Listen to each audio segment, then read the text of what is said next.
like 3 weeks, and like I can feel the changes. And I think it's really a mental thing first. I still face those challenges. Like it'll be a 2 second shift where my mind's like, fuck this. Yeah. But then I have to connect with where my emotions are and be like, and I have to settle all those emotions and realize where they're coming from. A lot of them are in my body. Um, it's not my mind or my heart. That's what I've started to realize. And doing yoga is making me connect with all these emotions that have actually been stuck there for quite a while. And it's been like such a transformation. But, today it's raining and I'm like, I have to go for a walk, whether it's raining or not. So I just kind of got up. Yeah, like you said, it becomes a habit and you feel bad when you don't do it. But yeah, that's my story anyways. Yeah. I'm kind of just So started, let but me make a quick comment on that. So what you said is right. It's true. So if we create something that's overwhelming, yes, it's going to be hard. So one of the things Dr. PJ Fogg talks about is picking the top three habits that you really care about. So that's how you small start. You can start off with just one little habit that's your top priority. This is for the others, who are still struggling. Again, there are several ways of changing habits. This is just one of the simplest ways. So pick and choose the most important habit that you guys have. Say, for example, around this time of the year, it's weight loss. Guaranteed. 90% of us, that's a decision. We want to lose weight. So instead of taking that on as a huge challenge, chunk it down to the bare minimum, to its atomic level, and you create that habit, and then you'll see everything escalate. So you don't have to go through this agony. And again, you got to associate with the trigger. You cannot have the new habit hanging out in midair, not connected to anything. So if you connect it to a trigger, chances are you will succeed much better than if that new habit is kind of hanging in midair. Make sense? yeah, that makes a lot of sense. Yeah. And then you build on the other habits as you go along. Again, this is something that will really really stick if you're just consistent, and you can take your time building whatever number of habits that you need to, but always always always always start at that atomic level.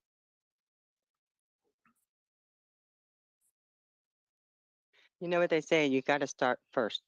Any Start first. habit, you got to Start start small. first. Start tiny. Not take on climbing Mount Everest. You should be able to put one step forward before you try to climb Mount Everest. So, Dan, you had your hands up? Yeah, just just listening to all this, it makes a lot more sense. A strategy that I had with some of my piano students, I would tell them, when they would come back and say, I just didn't have time to practice, I would coach them to just go open the lid of the piano and walk away. And then they all came back and reported, well, you told me to open the lid of the piano and walk away, but then I wanted to play. I'm like, uh-huh. So yeah, it makes, I'm so glad there's some psychology to back that up. Yeah, absolutely. You see, you just created a trigger. And it's so simple, right? Because the conscious mind, I mean, your monkey mind will not rebel. It says, oh, opening the piano, that's not a big deal. The monkey mind says, oh, I'll let you do that. That's easy, right? I'm not going to punish you. I'm not going to scream at you. I'm not going to yell at you. Let it go. Open the piano. And I then love it. the good side of you says, hey, this is stupid. I'm just opening the damn piano and I'm not playing. That's dumb. Let's play a few tunes. Why not, right? So I that love it. that's it's a little Yeah. game. Yeah, thank you. And Brent and Antonio, congratulations on this amazing space. I have to actually jet to host. Thank you, Dr. Kumar, and Thanks, good day to Dan. everybody. Hey, in fact, somebody posted something on this site. It's called Tiny Habit, BJ Fogg, 110-2020. Do you guys see that, Tanya? Yeah, it's Just pinned on above the you. nest. Yeah, it's right there. Yeah, that's pretty cool. Share that out. And then we have one more question, and then Dr. Kumar, I know you got to go. Yes, yes. Hatham, Go you ahead. want to go ahead and ask a question? Well, actually, it's not a question, just a comment. Yes. Like, I, one of the things that I did like a few years ago, I decided like to do like a keto diet, Uh huh. and I managed to do that like for a full month. and then like after that, I started like losing weight like crazy, and my health was better. My mind became clearer.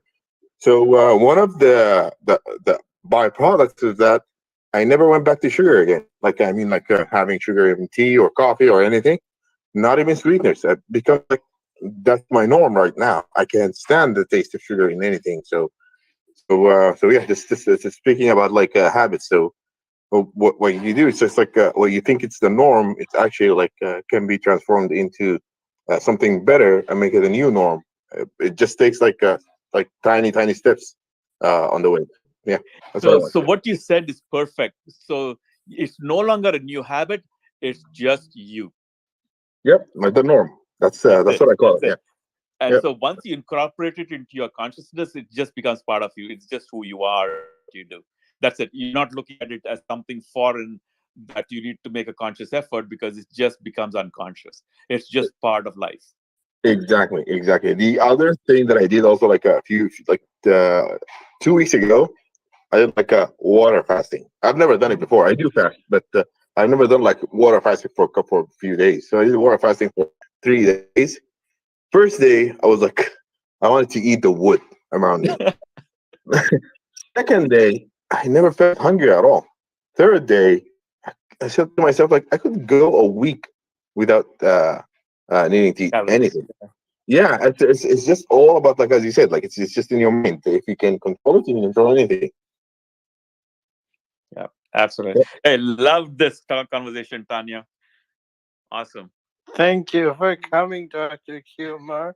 Thank you so much. Can you give everybody how they can get a hold of you if they want Sure, to? sure, sure. So my phone number, you guys can reach me through Twitter, but text message me at this number if you guys have questions and are curious about what I do extra. So my website is called lifewellmd.com. LIFEWELLMD, M as in Mary, D as in David.com, lifewellmd.com. And easy things that you guys can do to ask questions is text message 772 332 9975. All right, guys, take care. Have a wonderful Thank night. you. I Take care. appreciate you. I'll talk to you Thank you so tomorrow. much. Bye. Okay. Thanks, Tanya. Appreciate it. Bye. So Dr. Kumar and I work together in different projects, especially with the NAD. That's where I get my, it's called nicotinamide adenine denucleotide. So that's where I get my infusion. So hi, Kiki. I'm going to invite her up so she can say hi. So Brent, let's bring up Jim. Hi, Jim. Jim's here already. Hi, Jim. How are you? Hi, Jim. Hello? Is this, I want to make sure this is working. I'm new to this. You sound Okay. perfect. Okay, perfect. Great. Thank you for joining us today. My pleasure. Before we start, can you tell our listeners a little bit about yourself and what do you do? Well, sure. I'm a police officer in Ottawa, Canada. I have been now for about 30 years. One thing, I think what my little niche now is in life is that I've struggled with mental health issues since I was about 10 years old. And I've spent the last, I guess, 10 years on social media really trying to just help people and let them know that if a cop with 30 years on the road, a stereotypical tough type person can admit that they have mental health struggles and deal with it every day, then you know what? It's okay for everyone else as well. And I've found over the years, I've always gotten some pretty good positive feedback. So I'm just going to continue doing that until people say that's enough.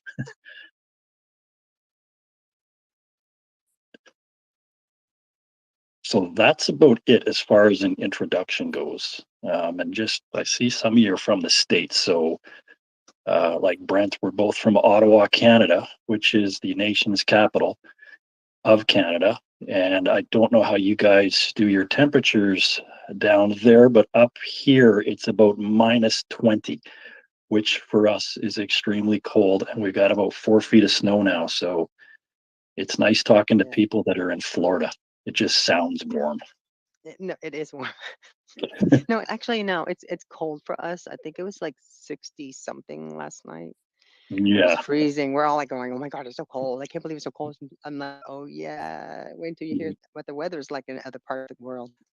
Well, exactly. Meanwhile, all the Canadians that are down in Florida, they're walking around in shorts and tank tops because to them it's warm. Yeah, I have a few Canadian friends that come and visit, and they even like my one Canadian friends. They flew right. They love Florida so much they came right in the middle of a hurricane. We're getting ready to get. They were like the hurricane's coming toward us. My two friends from Canada just flew in, stayed.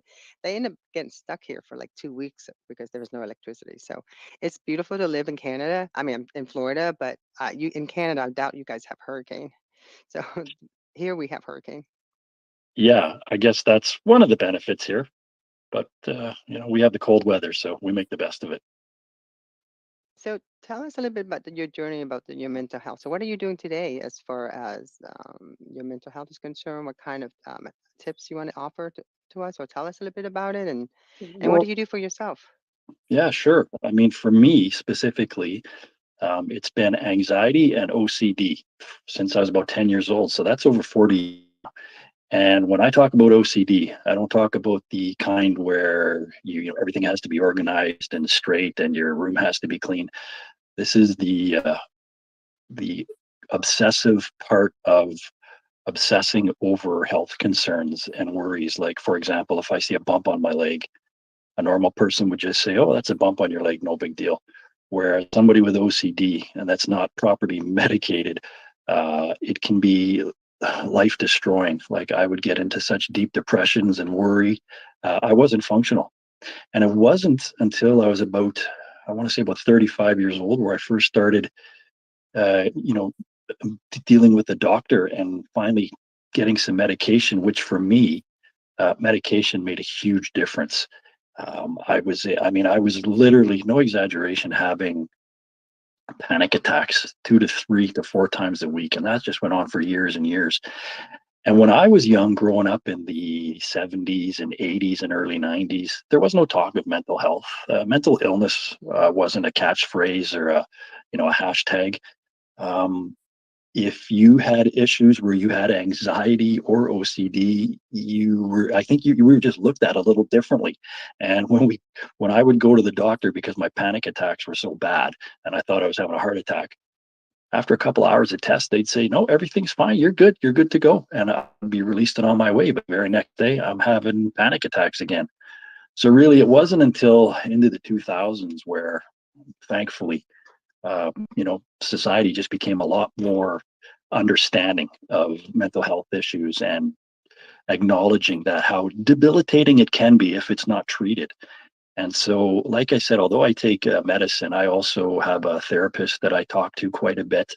I have a pretty rigorous workout routine that I have because for me, that's what I need to do every day to keep me from just getting too anxious. Because even though I take medication and I have supports by my family and all that, it can still set you off and get you worked up. So I just, like, the doctor mentioned previously, it's a matter of just, if you want to make change, you just decide, okay, something has to change. I can't continue living like this. Go see a doctor, start right there, because there are so many supports out there now because it's so prevalent and it's not looked down upon like it used to be. So it's okay to say, you know what, I'm really struggling. I'm just really sad all the time, or I'm really anxious. I can't concentrate. Go to a walk-in clinic, go see your family doctor. That's a good start. Eventually, they'll probably give you some different form of therapy. Different doctors have different ways they want to deal with this stuff, and probably some form of medication. And, if you're lucky and medicine kind of that's what you need, change can happen pretty quickly, and you can start to get back to what we call quote unquote normal and living a real healthy, balanced life. The key is sticking with it, because about 15 years ago, I had decided, hey, you know what? I'm doing pretty good here. I'm fine. I don't need the medicine anymore. And unbeknownst to my wife, I stopped taking my medicine. And within a couple of months, she noticed, "Jim, Jesus, what's wrong with you, man? You're acting all like you used to. Like, that doesn't make any sense. Maybe you need to see the doctor about changing your medicine." And that's when I told her, well, I decided to stop myself. And it was at that point where she said, okay, you got to go back because this is just no way to, none of us, we have two daughters, young daughters at the time. It's just no way for any of us to live. So fortunately, I went back and got myself back on the medication and the therapy. And it's been pretty, knock on wood, pretty good since that point. So really, to go back and answer your question, what I do every day is I remind myself I'm not perfect. I have my issues, but it's okay. Here's what I do to go at it every day and make my life as normal as possible. And I make sure I get those workouts in there as well. So that's kind of a lot of talking, but essentially what I'm saying is if you're out there struggling, you know someone that's struggling, tell them it's okay to reach out for help. Just take that first step, right? That's the key. Go ask for help. And then literally you are on your way. Just take a little break now, Tanya. No, that's fantastic. No, you're right though. You're so right with all the tips you gave us, and also, especially where you're located. I mean, I think also locations is important too. So if you're up in Canada with all the amount of snow and the temperature, and that too has caused depression. They call it, is it winter? Is it sad? There's a name for it, where the Seasonal. people seasonal. Seasonal. Yeah. Yep. And 100% true. Especially like you said up here where it's cold, you can't go out, you're locked in the house. And especially now up in Canada, Especially during the pandemic, I was just going to people say were everything locked in the house. everything is closed up here, so you can't even go out to a restaurant, bar, really, or do anything right now. So it's extremely difficult. So yeah, a lot more people are feeling the struggle. So I make sure I maintain my social media presence just to kind of, hey, if I remind one person a day, that's successful. And that's all we can really do once we're on the right path ourselves. Do you take any supplements or anything as far as just to keep yourself balanced? Because I myself I take a lot of supplements. I need my supplements. I mean, I stopped drinking. I stopped doing everything actually, because I believe in the clean brain effect. And plus, when I stopped drinking, it was like 6 years ago, almost 7 years, and because I was going through menopause. So for me, it was really important that I had to stop drinking. Alcohol causes breast cancer. For women after 40, there's more likely chance to get it, and also B, it causes because my hormones already crazy. So I quit drinking, but then I supplement, meaning I take my supplements, my omega fish oil, my CoQ10, my 5,000 IU of vitamin D, which is a key aspect for what it's so important to me to make sure I take that. What are your regimen like? Yeah, I do the vitamin D as well and vitamin B. We both my wife and I are doing the quote unquote dry January. So we're taking a little break because really you're not really supposed to mix alcohol with medication either. It doesn't have the best effect on it. So I'm noticing that it's working much better for me. So who knows? Maybe we'll stay off. I'm not sure. But that's about it as far as the extra kind of vitamins and stuff goes. I mean, really between the anti-anxiety and then the vitamin stuff, that's about all I'm doing. No, you're actually doing the correct thing. The B3, which is nicotinamide riboside. That's what I started on when I was in my progress of slowing. I didn't just wake up one day and quit drinking. I just um, one day I just did a 30-day challenge because I was really much into Facebook. So I had all these people doing the challenge with me, and then 30 days became, then I had one drink, it didn't taste right. So I said, you know what, let me do another challenge for 90 days. Then 90 days came by, and then I said, let me have a sip of the drink. Have some, I didn't drink hard alcohol. I just drink my way. I just love my champagne, and it was just a lot of Mhm. sugar. So after that, I never touched alcohol, but then I would take the B3, and it really curbed. And actually, I took, um, let me see, I took 300. So I took like 600 milligram a day. So I took one in the morning, one in the afternoon, late afternoon. And for the first time in my life, because I took that much vitamin B3, I have research behind what I did because that's what I work with longevity doctors. So we Okay. research everything. So I tested on myself too Okay. while we do the research. That's why I'm a biohacker. And so I want, like I said, I tell everybody before you even supplement, talk to your doctor, and also get your blood work done and everything. But what I did was I took 600 milligram of that a day, and I woke up, I took that, it took away the cravings, but also it let me sleep. Like at midnight, I would just sit. I was like, I fall asleep, and anytime I start having issues sleeping, I realize I'm depleting my vitamin B3 Hmm. actually. Yep. You made a good point there too. Like I don't take anything unless I've met with my doctor and discussed it with her. I'm really fortunate. I have a really good relationship with her.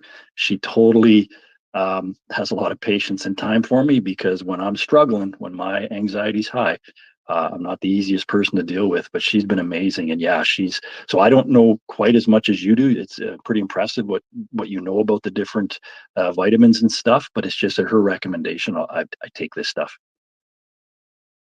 That's great. That's so important too.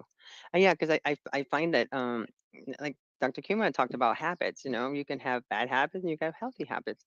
And when you take the like my day doesn't start until I take my vitamin B, my hormones, and also I take this I don't know if you take this or not, but I take olipoic acid. All it does is just lower your glucose because you want to control your sugar intake. So I just take that too in the morning. I take that in the late afternoon. And I literally don't really eat until I do 16 hours of not eating. And then it gives me, Wow. yeah, 8 hours of eating whatever I want. So I'll eat and then I'll stop eating and then I'll go to sleep and wake up and just pretty much miss breakfast, lunch, and fast. And that's how I do it. I'm not as motivated as Haytham over here because there's no way I can go without eating. Just drinking water would be like really. I actually know like a retreat that I helped with the social media Balance for Life, Florida. They do a whole water fasting protocol for their patients and stuff. Um, so, Hmm. so f- yeah. So for me, because I work, this is my industry. I've been doing it since 2004. So I'm like the geek when it comes to with the next latest thing, and before we can even publish a paper about anything, we do a kind of clinical study, and then as we're looking at so for my job is when I handle a clinical study, I'm the one that makes sure all the products are ordered. I do all the paperwork so the nurse has all the paperwork in front of her so she can do the intake, and then we just track the patients while we're doing the clinical. So during that time, I'll look at the data and go, oh, I should try this myself. So that's Hmm. how I know a lot about stuff. So you're not really a geek. You're more just well informed and well read. You've put the time into it, which is good. Well, back in 2004, when I tell people, hey, I was working for a compounding pharmacy. But then after that, I went to work for the American Academy of Anti-Aging Medicine, and I handle exhibit sales and trying to get doctors and people to like exhibit at an anti-aging conference in 2005 was the weirdest thing. People thought was so strange, and it was interesting time. But it was now, and here we are, and technology is caught up with healthcare, so it's exciting time for all of us. Hmm. Yeah. And I mean, like I said, what's important in today's world, especially with young people, is that they are not afraid of labels. Where the 80s and 90s were just a different time, and I'm much more confident that a lot of people will get the help they need earlier now because it's not a negative type stereotype to be considered, quote unquote crazy. That's what I got called a lot. So, I know I'm not, and now there's Crazy is a matter of opinion. You know that, right? It's not a clinical exactly, exact. exactly. But at I've been least we called come. crazy all my life, so that's what I tell people. Well, now we're at a point where we say no, it's a mental illness and it's treatable, so it's all good. And the thing is, mental illness has always, being coming from like my family's originally from Vietnam, and like we immigrated over here in 1975. We had a choice: go to France or Canada or Vietnam. And my mom's like, nope, no snow for us. So we ended up going to Florida, but we were mental illness is not something we were allowed to talk about. If No, somebody no, was wrong with them, there was no conversation. It was just like a hush hush and don't keep it closed, the closed door and don't talk about it. So it's exactly. exciting time for us. No, for sure, for sure. And that's why I feel fortunate that I'm here now and just able to talk about it in a positive way because it's important that we do and just remind people there's help out there. Just go ask for it and you'll get it. I really appreciate you for being here and sharing that your journey and everything that you're doing today. So where do you see yourself? Will you be where do you see yourself next? I don't know. You have the personality, and also it seems like uh, you without maybe doing any speaking or sharing anything or writing a book. I mean, like people who are enlightened tend to write a book. Tell me Well, about that. I'm less than 2 years from retirement, so we'll see. I was actually considering very seriously considering taking a run at our provincial, I guess you guys would call state level politics.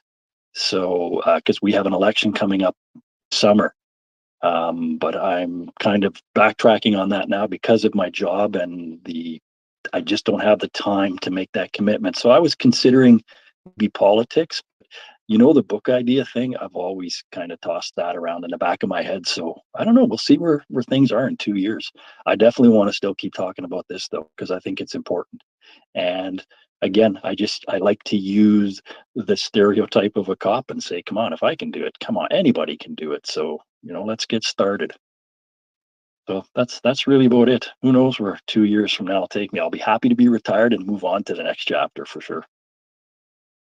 Well, so you guys hear this, so don't forget. And so if you get your book, Brent and I get to interview you for that for your book. Oh yeah, definitely, definitely. Well, when I had the pleasure of meeting Jim in the Twitter space, and he's sharing, we became friends. Hmm. Yep, it's been a while now for sure. And Brent's a pretty good role model advocate himself there. So I certainly don't. I really appreciated this opportunity when he asked me. So thanks a lot, Brent. Jim also had a career in the military before being a police officer. Yes, that's right. I forgot about that. It's been so long. uh, Different times. But anyways, thank you so much. I don't know if anyone has any questions or anything, but thanks a lot. I appreciated being able to talk here. It's therapeutic in itself, You're just talking about welcome, it. Jim. Thanks for being open to come and share with us. Yeah, anytime, anytime. And everybody here, take care of themselves as well. Take care of number one, yourself. Did anyone have any questions before we close out? Because it's 7:54. I want to go ahead and be mindful with Oh, wow. Jim's time. Well, Jim, thank you so much for being here. I'd love for you to My come pleasure. back. I do it. Thank you, Tanya, for co-hosting. My And you pleasure. can, and when this space ends, you can find a replay for the next 30 days. Oh, excellent.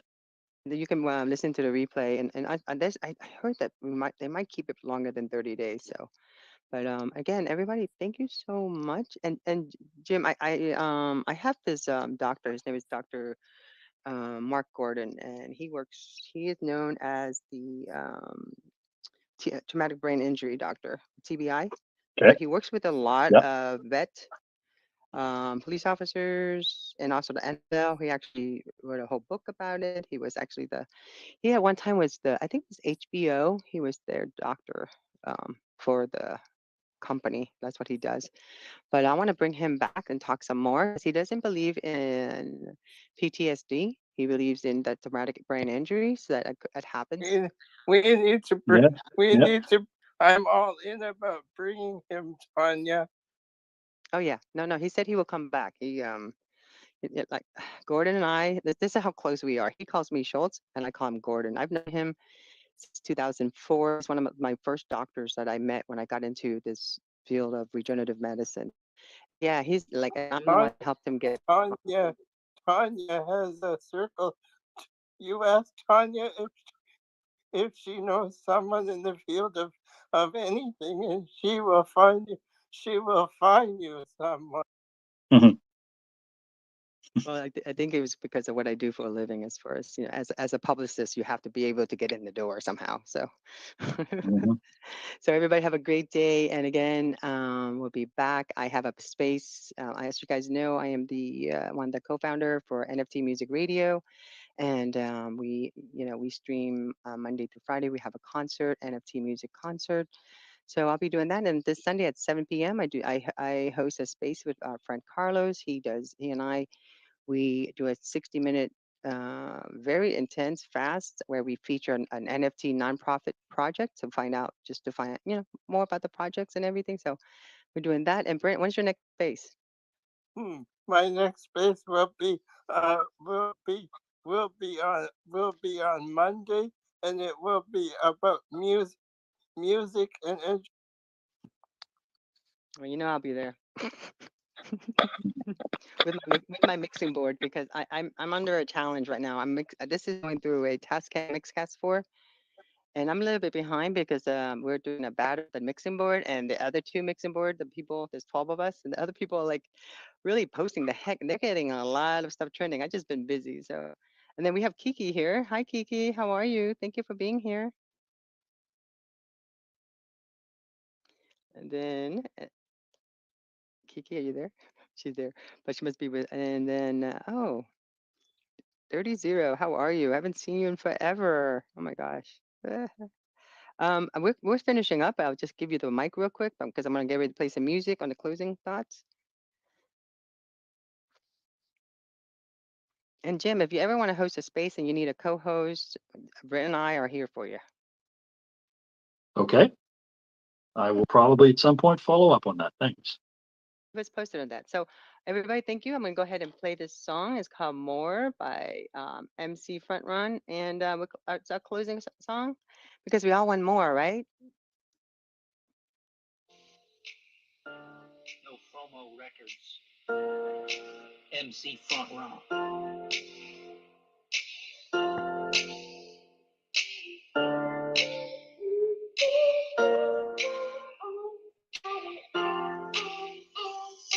Oh, there I go again, caught at the top, watch me descending, man. I can't catch a break, and I got way too much at stake. I can't wait. I FOMO in, no time to take a look. I got took, scammed by those fucking crooks. I shake and shook with rage. It'll be okay, just let it fade and mend again, and then damn. The market crashed, this China fucking suck my ass, I'm last. While they're all paid and every trade is trash, I made my life a mess. The drugs don't ease the stress. My wife, she left depression stains. I know it sounds like a cliche. You're not alone. This isn't the end. Somebody loves you. Family, friend, somebody cares about you, even if you don't think that they do. And if you can't name one person, then it's me. I'll do it. Give your pain to me, I'll take it on, no KYC, and I don't need to know your name, I only need to know you're hurting me, cause I'm hurting too, and this helps me if it don't help you from my perspective, it's just selfish, remember who you're listening to, it's fun, I'm a 1MC, I'm a silly rapping NFT, my flows are tight, but I am right to be advising therapy, alright? So what I got for you is solidarity, my dude, right from the mic and straight to you through fiber optic cables at the speed of light. How fucking cool is that? I'm nobody, and I can send my shit out instantly across the planet, and it's just starting. I want to see what's next. I want to understand how it works. I just want more. I just want more. More things to see, more cutting edge technology, more data to fill my brain, and yeah, more anger, sadness, pain, I've been there, and again, so give those thoughts to me, my friend, I'll take them, and a million more to see what the future has in store for front run. Till the clock stops ticking, I'll keep kicking, keep sticking my dick in. More anime cuties, crypto cat girls with big boobies. I won't say it gets better, could get worse, stay bad forever. Only one thing I know for sure, till my rug gets pulled, I want more.